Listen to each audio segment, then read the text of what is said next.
Reverend Fathers, brothers and sisters, Christ is in our midst. Welcome, everybody. Thanks for the opportunity to speak and for you for listening. So I'm going to be speaking, highlighting some moments of St. Tikhon's work in North America. I do have to correct two little details of what Joe had said, which is that he was 33, because of course it's a canonical age to be consecrated a bishop. That's the international dateline.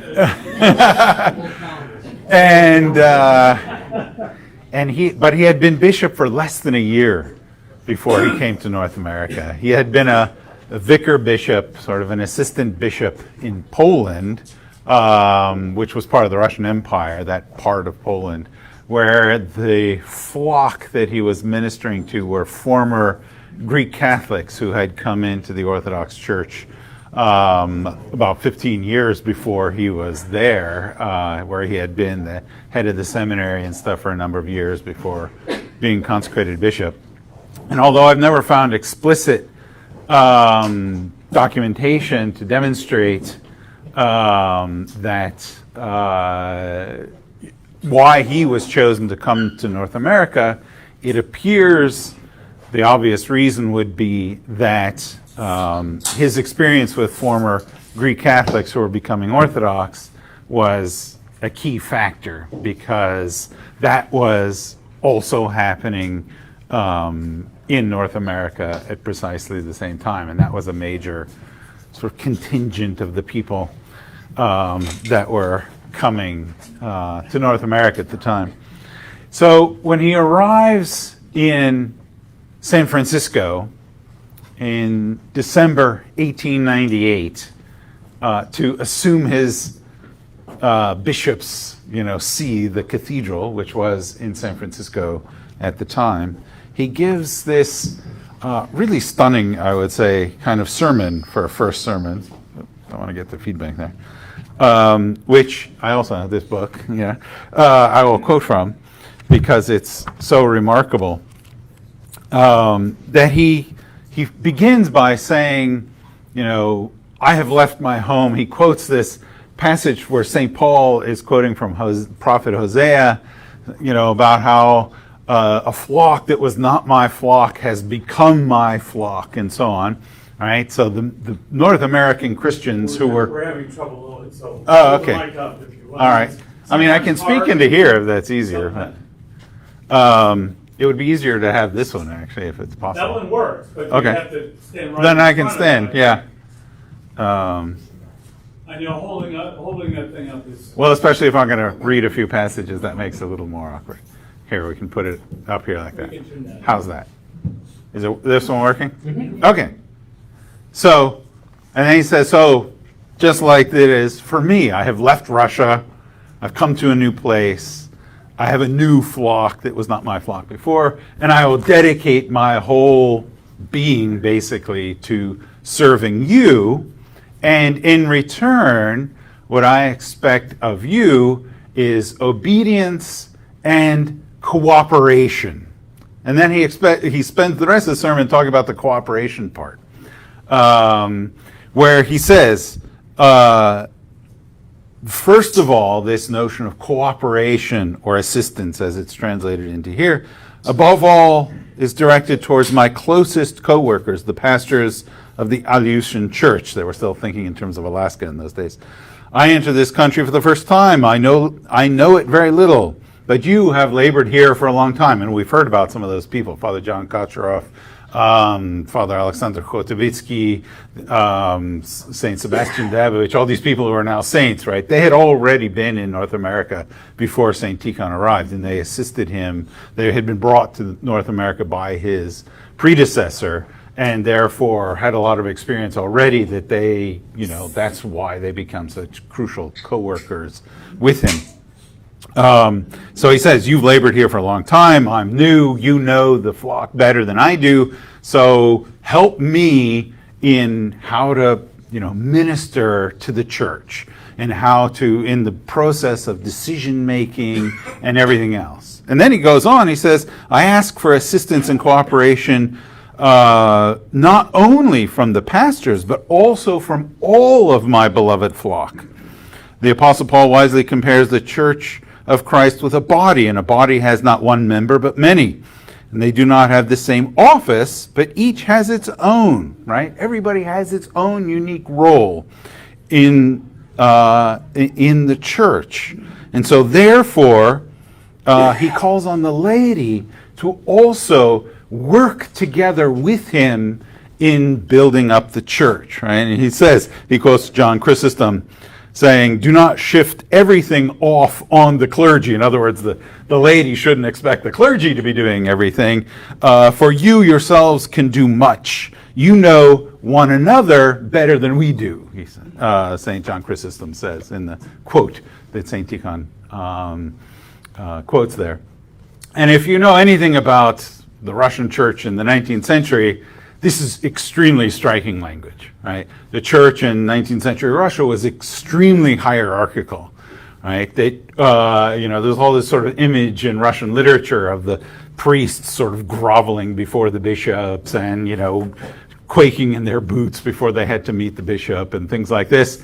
If you've ever read, or you should read, if you haven't, Anton Chekhov's wonderful short story called The Bishop, where even the bishop's own mother doesn't know how to relate to him after he's become a bishop, because it used to be her little boy, and now suddenly he's the bishop, right? Who's such an authority figure that it confuses her how to relate to him, right? So for a Russian bishop to be showing up and saying, I'm reaching out to you to work with me, the kind of language of cooperation, right, is kind of like you're my equals. And I need you to work together with me. And you might think, well, this is sort of him adapting to the American spirit, and he certainly did adapt a lot. I fully agree with Joe on that characterization. But this was his first sermon, right, in San Francisco. This was not after he'd had experience in North America. It's from the very beginning. And everything he does while he's here sort of lives that out.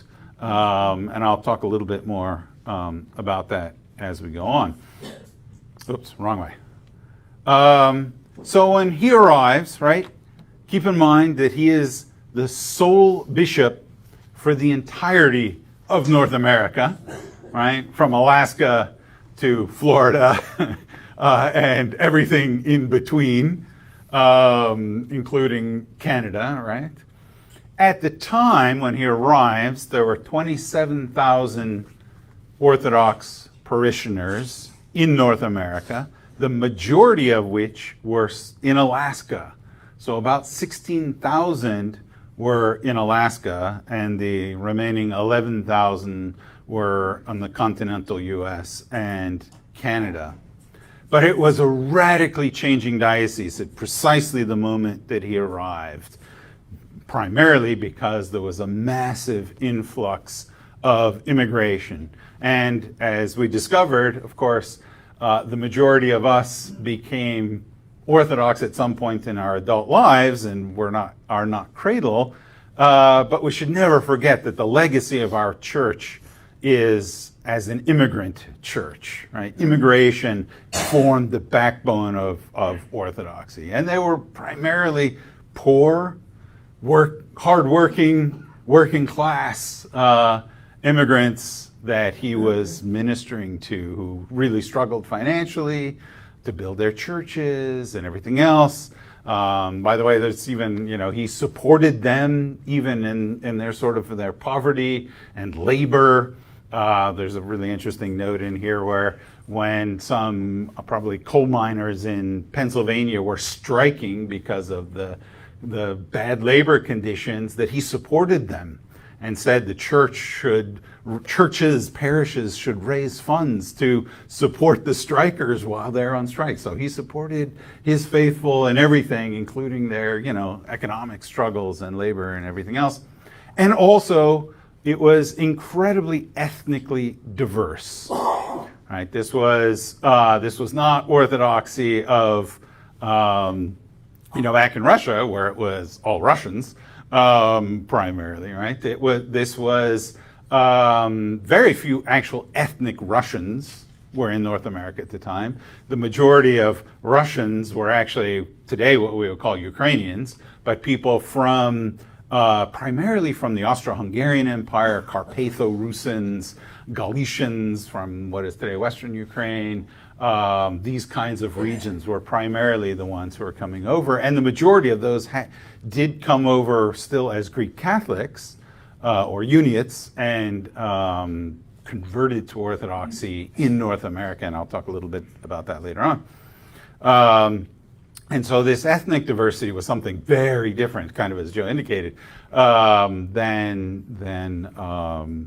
what he was used to in Russia. Although not entirely, because he was serving in this Polish area, he was more sensitive to the diversity of, Orthodoxy than probably a lot of Russians, in the empire. Yeah, quick question. Was there any other bishops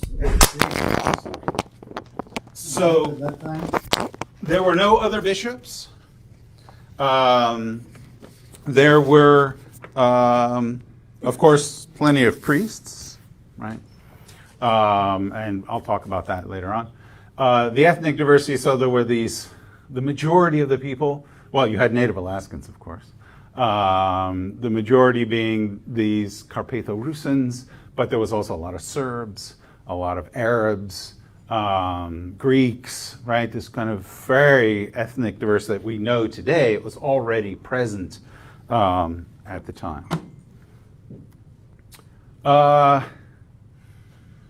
So he, just to dwell on that point, when he comes, also one of his very first sermons, which unfortunately is not in this book, but was in the diocesan journal at the time.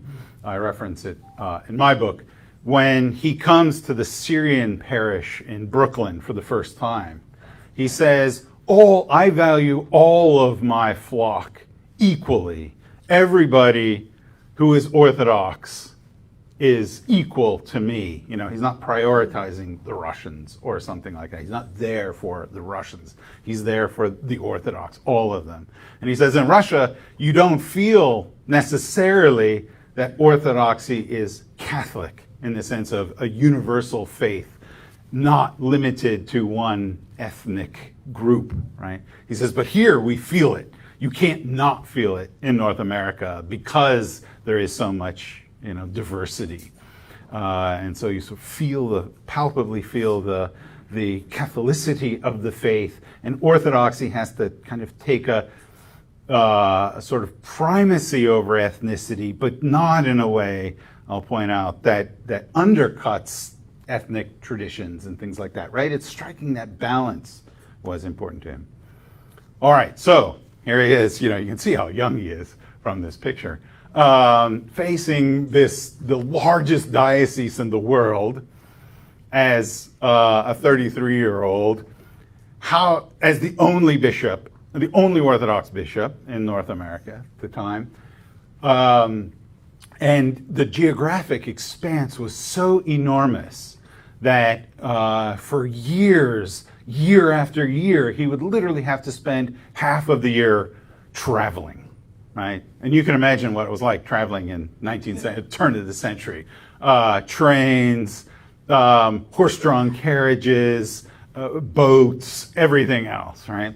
And so his, sort of habit was every year after Pascha, he would travel from San Francisco, where the diocesan see was, westward, always to Minneapolis, Chicago, Cleveland, all through Pennsylvania, because Pennsylvania was, sort of the heartland of a lot of the Orthodox Christians working in those coal mines and things like this. New York and everywhere around. And every place he went, he would meet with parishioners. He would meet with usually what today we would consider like the parish council, and find out what's going on in your parish, what are your needs. For example, the church in Chicago, Holy Trinity, before they had the church built, I'd like to mention this already, It's like, okay, you need your own church building. Let's see how we can get the funds to be able to make that happen. In that case, he didn't have to find him a priest, but let's find a plot of land. Once they had the plot of land, which he was there choosing, right, with the people and working together with them, let's find an architect. And again, famous architect to build that church. He was looking over the architectural plans. He did all of these same things in New York, right? In parishes that usually every city that he went to, he would meet delegations of parishioners from a nearby city that wanted to establish a parish. So he'd meet with them, figure out how they're going to build a church, how they're going to find a priest, all of these kinds of things. And then, he would go all the way across and then down to Galveston, let's say, back to San Francisco, spend a couple of weeks in San Francisco trying to catch up on all the paperwork he received from the Holy Synod in Russia, and then hop on a boat and go to Alaska and, spend, a month or more traveling through Alaska. One summer he went deep into the Yukon Delta, where he had gone further inland than any Orthodox bishop had ever been before, right? That is so difficult to reach. It's quite a tale, hearing about how he got there and everything else. He was the first Orthodox bishop to go to Canada, and he consecrated all sorts of parishes, all like in very remote areas of, Saskatchewan and Alberta and so on. Right? So just incredibly exhausting, traveling everywhere. It was his goal to visit every single Orthodox parish in North America, no matter where it was, right? And of course, the important ones like Minneapolis and Chicago and in Pennsylvania, Pittsburgh, and so on, he visited every year, sometimes more than once a year. So the biggest problem for him was, the geography, the geographical expanse of the diocese, which just became, as the diocese was growing so fast, became kind of unmanageable for one person to try to be able to manage. In terms of new parishes founding, because again, the church, there were just so many new immigrants that there were constant struggles to figure out how to build new parishes. So raising the money, funds was always a big issue, again, because the people were poor. And initially the church received some kind of subsidies, you could say, from Russia, which was important in the early stages of the diocese. And in building specific churches, specifically the ones in Chicago and New York, they also received money from Russia. But for, all of these new parishes that were opening, Russia was like, we can't supply money endlessly, pay the salaries of priests and things like this, or you're kind of on your own. So finding funding was a sort of perpetual problem. And then after the Russian Revolution, of course, when all the funding ceases from Russia, the American diocese kind of goes into a severe crisis for that reason. And also, if you're building new parishes, you need priests. And this was a challenge for him because, of course, to be an Orthodox priest, you have to have a seminary education. And there was no seminary in North America, which meant he had to get priests primarily from Russia. But he wasn't in Russia, so it was hard for him to recruit priests from Russia. Most of the people who come to North America either came from the Pskov region, where he had gone to seminary and taught at seminary for many years, or from that region in Poland where he had been the head of the seminary and then later a bishop, right? So he was recruiting people that he knew or had connections with, or they had connections already with people who were in North America. So for example, Bishop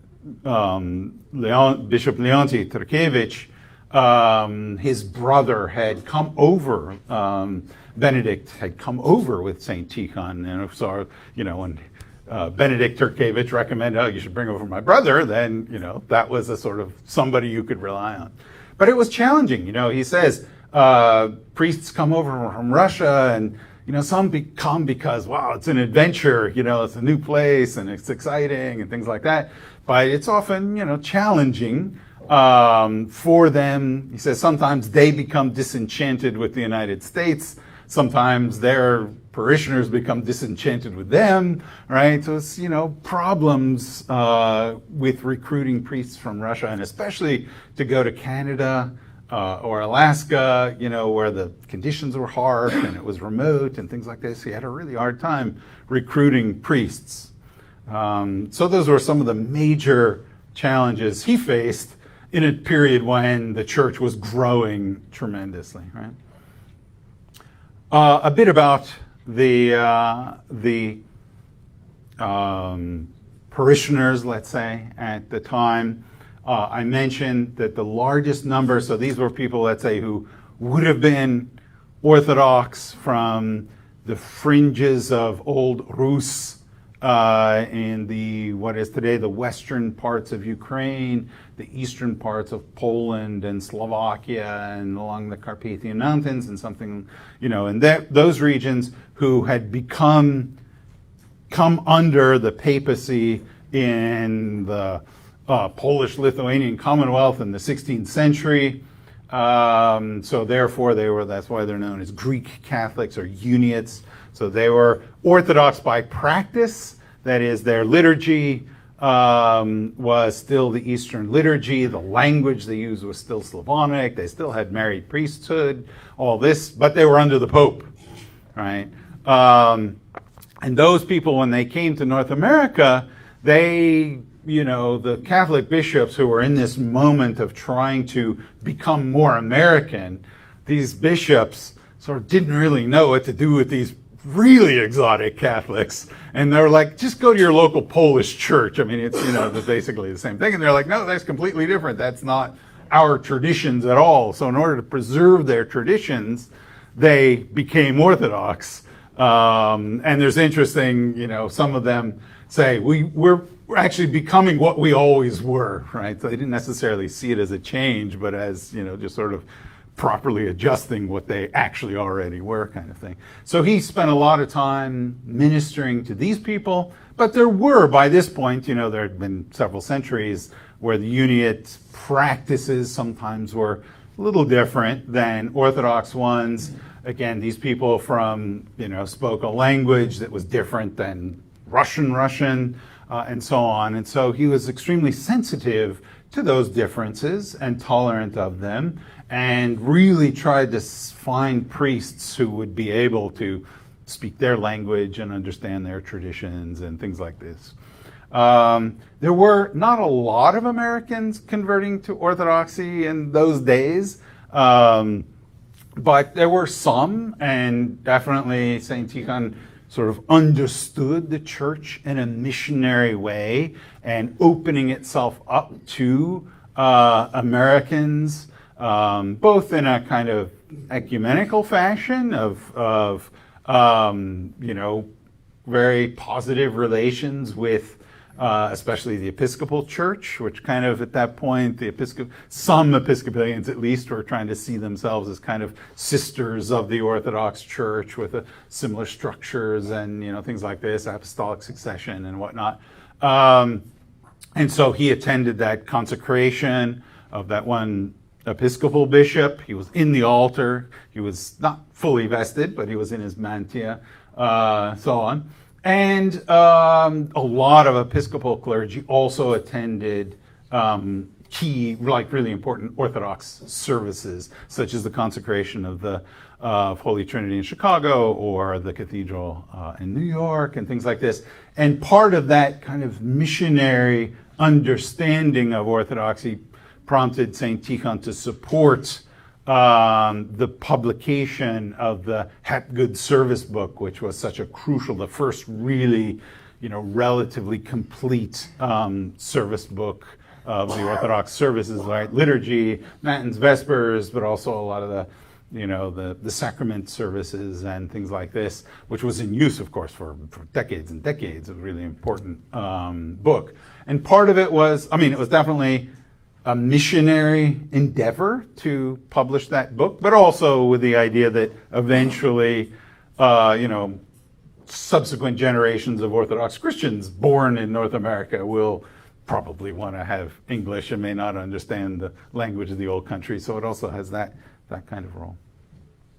And I already mentioned the ethnic diversity, but this becomes something that's not just a fact that he acknowledges, but something that he is actively trying to address and support and so on. So he's trying to make sure that he gets clergy who are coming from, let's say, Syria or Serbia to minister to those congregations. So in the very early days, like even before St. Tikhon arrives, a lot of the early parishes would be established by Greeks and Slavs together and things like this. But then once there were enough of them, they would usually establish their own separate parishes along ethnic lines. So then he was trying to find priests who would be able to minister to them in their languages and so on. So he has, these are also part of the challenges, you could say. So he comes up with a whole series of means to address the challenges that he faced with this rapidly transforming and growing church in North America.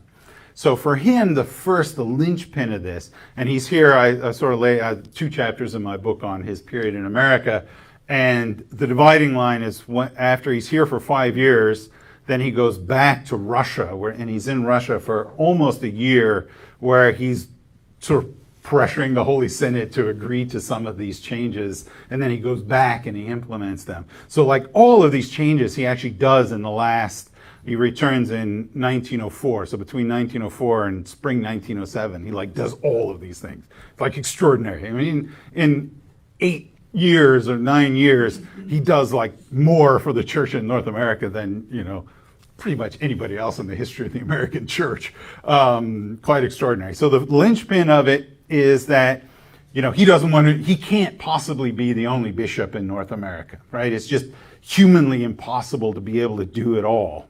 And so the key is that he needs a bishop in Alaska to deal with the Alaskan situation full time, because it's a very different set of circumstances than the continental part of the United States, and facing its own very significant challenges. And he really felt like he wasn't able to devote to Alaska the attention it really needed at the time. But it took some convincing. The Holy Synod of the Russian Orthodox Church was not all that eager to grant more, partially because that meant more money and, things like this. And there's some interesting details about that I won't go into, but it's, he manages to get that established. Once, the whole reason that the diocesan see was in San Francisco was because it was still oriented towards towards Alaska, right? You could hop on a boat and get to Alaska reasonably easy. But once you have a bishop full-time in Alaska, he transfers the diocesan see from San Francisco to New York, because most of the immigration is coming in the eastern half of the United States. And so instead of having to travel for 6 months at a time, he can be in New York and, make shorter trips and then return to New York, or he and his successor and so on. And so that makes, the bishop's job much more feasible.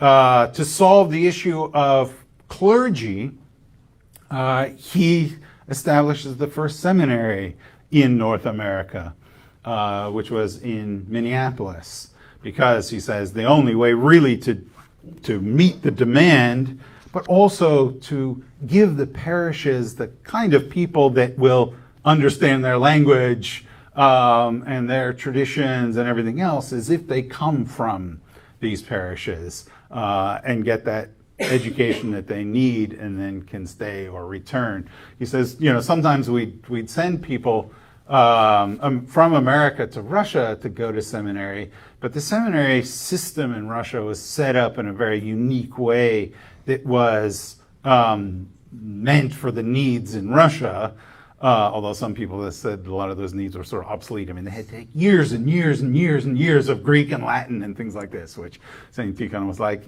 probably the American, it's good if you know some Greek, right? But they don't need to do all of that kind of stuff that they were doing. Things like this, right?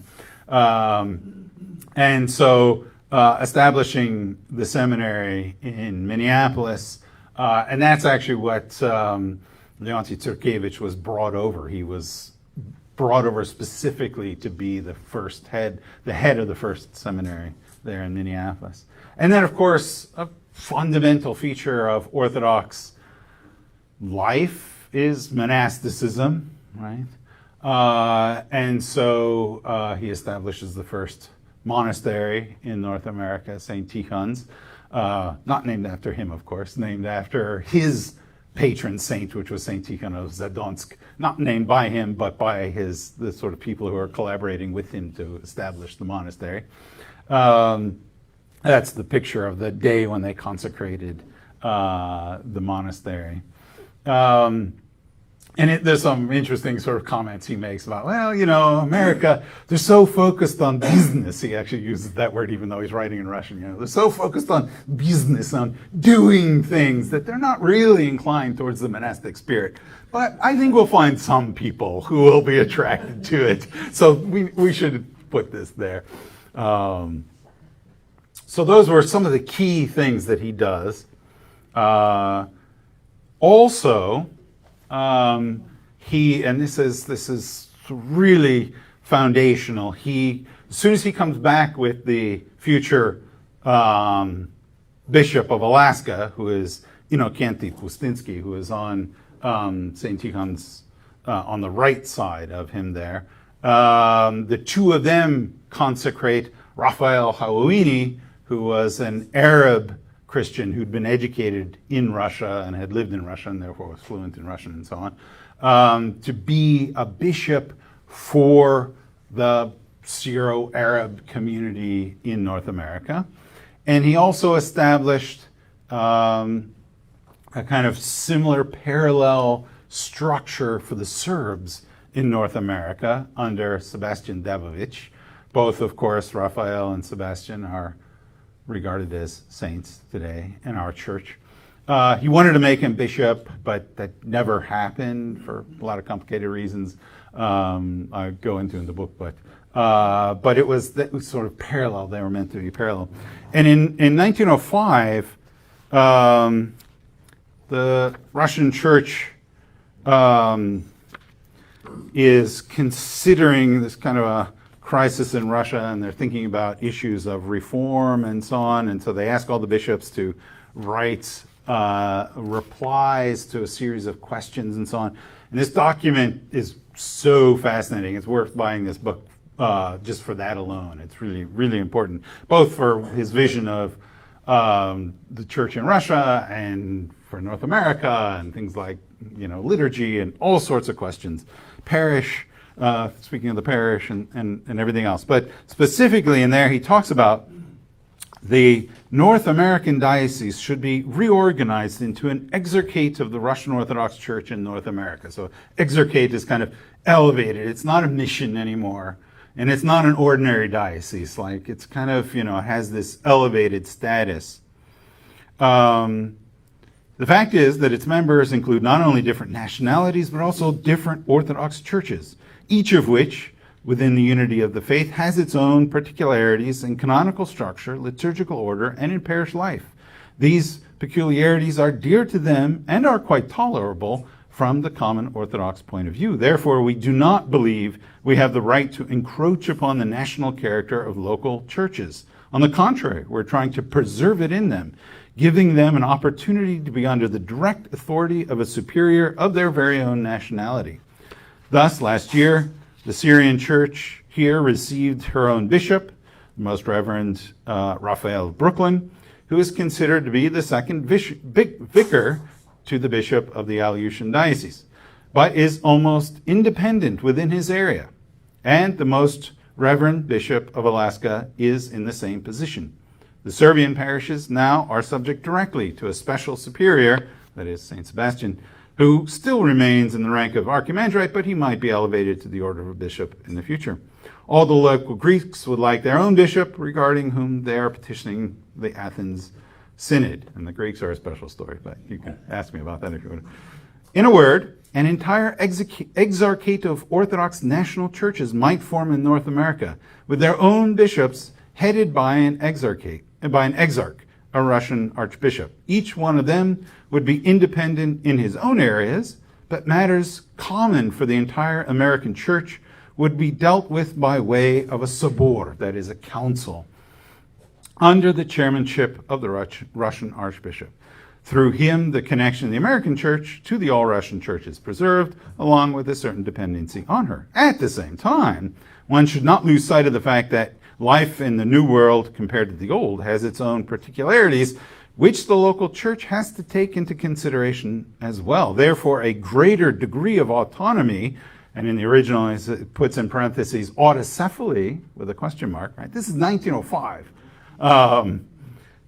Should be granted to the American church, right? So he has this vision already then of a unified American church, right? It's becoming a local church, but made up of other local churches. This is kind of a unique situation. Now we have this happening also in Europe, where you have a lot of different Orthodox churches in Germany. Germany now is, Orthodox are the third largest number of Christians, things like this. But at that time, North America was unique for the number of Orthodox Christians. And so this kind of combination of a unified church, but allowing for all of the ethnic diversity and preserving that and respecting it, but somehow keeping it united together. That was his vision, and of course I think that was the vision that inspired those who established the OCA. Unfortunately, it hasn't worked out as the vision originally was, but we see kind of the inspiration and the model behind it. How am I doing on time here? Just briefly about conciliarism. So or cooperation, the way in which he worked together. I talked about this already, the way he worked together with the parishioners and things like this, that he gave a lot of autonomy to individual parishes in terms of even like things like property ownership, and control over their finances and things like this, which was not the norm in Russia, but was, sort of adapting to American circumstances, but which he fully supported and even encouraged, down to the point where he even suggests the possibility that parishes should elect their own priests. He says, we're not there yet in 1905, but that is proper, and that is the goal towards which we should be working. And this culminates, there's some pictures, there's one of the clergy and laity meetings in the St. Nicholas Cathedral. This all culminates in the first All-American Council. They didn't call it that then, right? But we call it that now. The first council of the American Church in 1907. And this was, again, it's Sobor. A Sobor had not happened in Russia in over 200 years. A Sobor was able to make decisions. This was kind of already by implication that this was, in Russian, what they call a pomestnaya cerkev. It was a local church. It was a full church. It wasn't just like a, mission or a diocese of, some other church. Unfortunately, he was recalled and transferred back to Russia just before the council was supposed to take place. So technically, when the council actually convened, he was still here, but he was technically no longer the Bishop of North America. And the vicar bishop in Alaska was supposed to sort of step in for him until the new bishop arrived, but he was in Alaska, so he wasn't in Pennsylvania when the Sobor happened. And so they kind of, weren't able to make any really significant decisions, but nevertheless, just the very fact that it happened and was a kind of monument to this sort of sense that both that it's really growing into a full local church, but also the sense that the bishop doesn't make all the decisions, but works together with the clergy and the laity in this cooperative way. There's a lot of other things that, thinking of this America in the 21st century, there's kind of interesting things that he has, reflections about the United States. He was a Russian, and as Joe said, he wasn't that eager to come to North America to begin with, for two reasons. One was that he felt really good in the place where he was, and he'd only been bishop for less than a year, so it's like, I don't want to leave. What I've got going here is really working well, so I'm not eager to leave it. But secondly, he just, still is a really young man and an inexperienced bishop. He was like, God, North America is just, I don't know anything about it. It's so daunting to me and things like that. He was scared, you could say, very nervous about taking on this task. So that's why he wasn't eager to come. And then when he was here, the challenges were so immense and it was so exhausting traveling back and forth and all this sort of stuff all the time that, he was always keeping his eye on, sort of episcopal positions that might open up in Russia, let's put it that way. At the same time, every time something would open up, he had already just started a new project, like transferring the see from San Francisco to New York or some other thing that was going on. So it was like, well, I got to see this through to its completion, so I can't go home yet, kind of thing. So he sort of undermined his own desire by all the things he was trying to accomplish. But in so he was still very much a Russian person, but he learned to appreciate a lot of things about America. He has some interesting sort of critical things to say. There's one sermon. One of the things about St. Tikhon is that, which is somewhat ironic given his situation with the Soviet Union and everything else, but he had really tried to avoid sort of bringing the church into politics. Because politics, by its very nature, is inevitably divisive. And the church is ultimately supposed to transcend divisions and unite people. And so therefore, if the church gets drawn into kind of party politics, it inevitably becomes polarizing and divides people for the church if it happens to be on one side and against the church if it happens to be on the other side, kind of thing. So even back in Russia, when there was a lot of intense political polarization, he never got involved in politics in the last years leading up to the revolution. But as a sort of official, semi-official Russian representative in the United States, occasionally on very few occasions, he felt like he had to make some kind of statements about political things. So he gives this one kind of interesting sermon, which is also in here, where he gives somewhat of a romanticized or idealized, vision of monarchy in Russia. And he says, American democracy is supposed to be the voice of the people, but of course not all the people can be directly involved. And so they elect people, but then when those people get elected, even if only 51% have elected them, they act as if everybody has elected them, and therefore they have full power to do, their kind of party plan and things like this. Actually, pretty insightful, I think. So I think I will stop there, and we have a few minutes where we can take some questions. Doctors, would you repeat the questions that are asked? Okay. What kind of language he was using to deal with all these ethnic groups? So, good question. Oh, yeah. So the question was one of language, right? If he's communicating with Serbs and Arabs and so on, what language was he communicating in?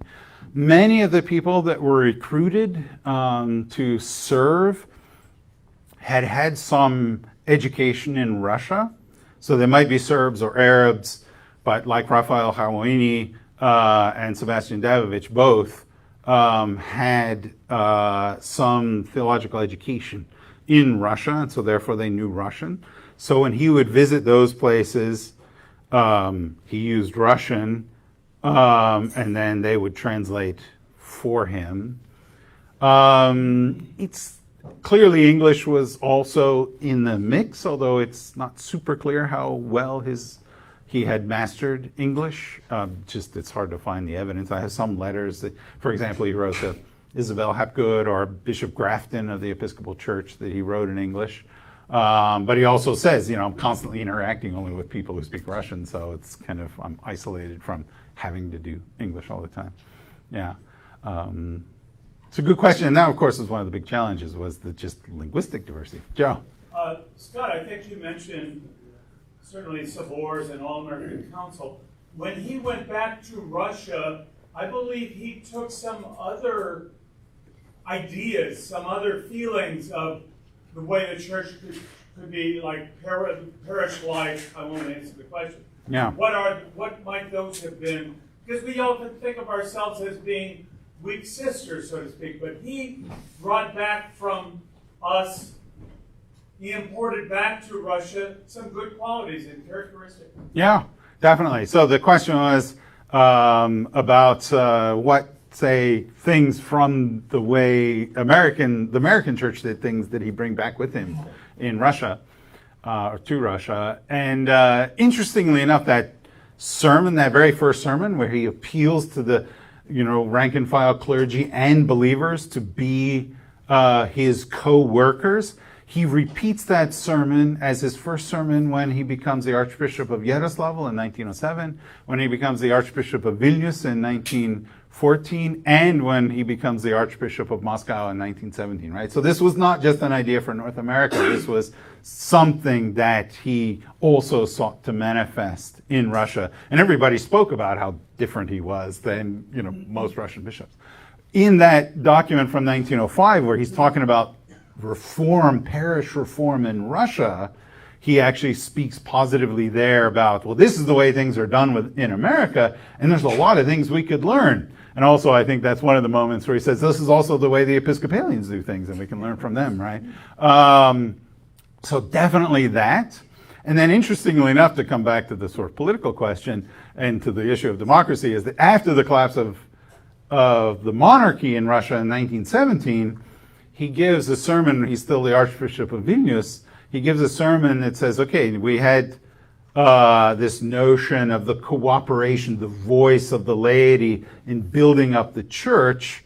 And now we have a moment to not only build up the whole church, because they were finally planning to convene the big Sobor in Russia, but also the government itself, right? That everybody's voice. So he's kind of, at that moment, he's sort of chiming in with this sense of democracy and the voice of the people and things like this. And he uses democratic language, actually, to argue against the Soviets repeatedly. He never appeals to monarchy after the monarchy collapses, interestingly. So those are definitely some of the real concrete ways. Can I take one more question? We got Sure, 1 minute. That's only fair. I took one of the questions. So, did he ever address the contradiction between, it sounds like his model was non-geographic diocese versus what we understand to be the canonical norm of one bishop, one city? He did not, no. And the question was whether he ever addressed the issue of the canonical norm being the geographical definition of the church, whereas it seems like he was coming up with a model that was more along ethnic jurisdictions, as it were, or ethnic subdioceses to the main diocese. And he never talks about it explicitly, but all this was developing and moving so quickly, right? That this was not necessarily an idea that was meant to last forever, but was something that was meeting the immediate needs of the time. And there's some, sort of ambiguities about, the relationship of the, ethnic subdioceses to their home churches, and Were they diocese or vicariates, for example? Yeah, exactly. Well, they were definitely, at the time, they were vicariates of of the archdiocese, which was under Russia. But they had the approval to do this from the Patriarch of Antioch. They never got approval from the Serbs because the Serbs were divided at the time between Montenegro and Serbia, and Serbs in Austria-Hungary, and so that was why Saint Sebastian was never consecrated a bishop. But so he never did this without complete consultation with the home churches as well. I do want to ask a question. Would it be fair to say that St. Tikhon's American experience and his understanding of the American way of doing things, would it be fair to say that influenced the council, 1970 council, and some of the decisions that were made at that council? So the question from Vladika was whether his American experience influenced the Council of 1917.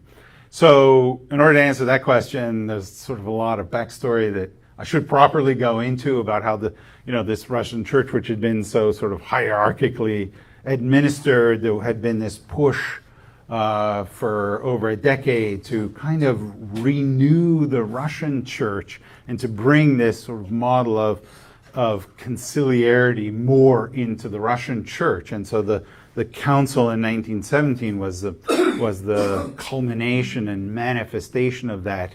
And most strikingly, there were more laity than clergy at the council, and they all had equal voting voices, right? So this is kind of a stunning and important moment for the Russian Orthodox Church. And I think he was elected as patriarch precisely because some people were worried that if you end up with a patriarch who's like a monarch within the church, that's going to undercut this conciliarity, as it were, that had been finally, achieved. And he was known to be someone who had always embraced this sort of approach to church leadership, and therefore he would be kind of the perfect patriarch who would always cooperate with the council and in general with this sort of conciliar model. He, though, generally speaking, doesn't take a leading role at the council itself. So I would not necessarily say that that his American experience directly shaped the council. But where it becomes really crucial is after the council is over, actually even during the council, and especially after the council is over, when effectively what the Bolsheviks do is they strip away the church hierarchy's ability to have any authority other than a persuasive authority over the church. It has no legal authority to, tell parishes what to do or tell clergy or anything like this. And so he says the only way the church is going to survive is if the lay people become the church, right? Who take that on and fulfill that, right? So this model of the important role that the lay people have to play, which he had been kind of doing all along, becomes existential for the very survival of the church when the Bolsheviks are attacking the church hierarchy and the institutional structure of the church. But he makes that pivot so quickly. There were a lot of people who were uncomfortable with giving so much authority to, the laity and so on. But he makes that change, really quickly, and the people respond to him. And this becomes really crucial. A lot of detail in the book about this, but when the Renovationist schism and the Soviets are trying to help the Renovationists take over the Russian Orthodox Church, but the lay people say, no, we don't want these guys. We want the patriarch back. We do have to break. Yep. We're a few minutes after the time at which we should break, but don't worry.